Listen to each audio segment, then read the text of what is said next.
How you doing? I'm doing good. How are you? I'm doing well. Nice to see you. Nice to see you too. I'm so excited to be here day before game day. Yeah. But I'm really curious to know, what is it like on campus when you guys are here for home games? Yeah, I think the energy is insane. Students are like tailgating and just getting ready for the games from like the morning time. They're all decked out in Stanford gear. And then when they come to the games, they're very loud, very supportive. So we just feed off that energy, and then it's a great environment. This is Hoover Tower, and it's honestly what Stanford's known for in terms of like landmarks. But anything you see of Stanford, you'll see this. So this is the quad.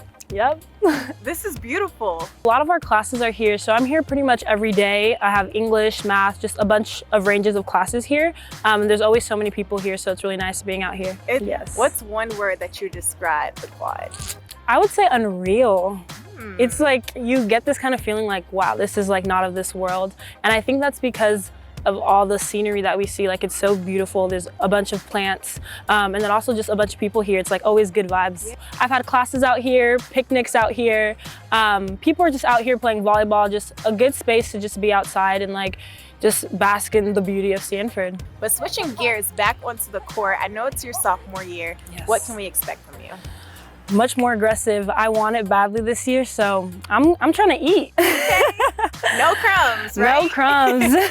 Kiki is unstoppable. Describe that for me.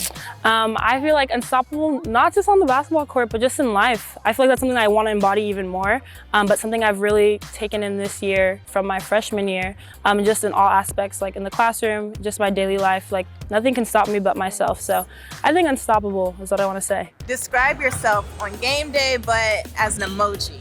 It's probably like that emoji that's like this, like kind of awkward, doesn't know what's going on. Probably like the devil emoji with like the smiley face.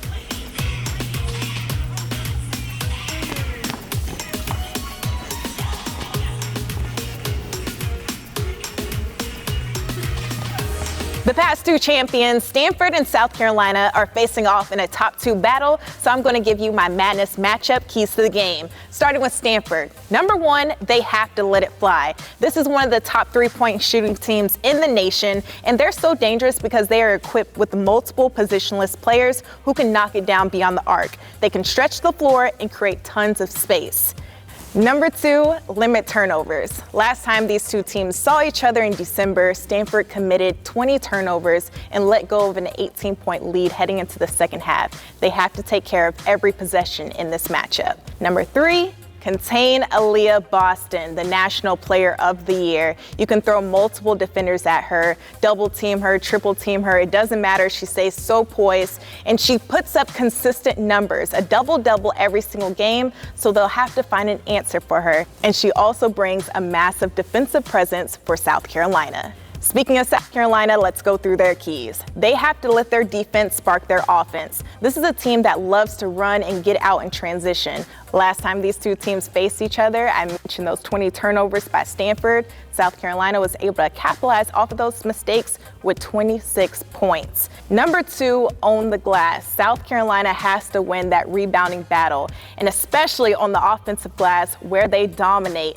They get those second chance points. It's a collective effort by this entire team, and they simply just outwork their opponents. And last but not least, contain Haley Jones, one of the smoothest players in college basketball that I've seen so far. She can score inside and out. She can beat you off the dribble. South Carolina will have to find an answer for her if they want to stay in this matchup. She's been an offensive threat every single time they have faced off against each other. Those are my madness matchup keys to the game. Make sure you tune in at 3 p.m. Eastern on ABC to see this top two battle. And make sure you follow us at March Madness Women's Basketball and NCAA.com for our game coverage.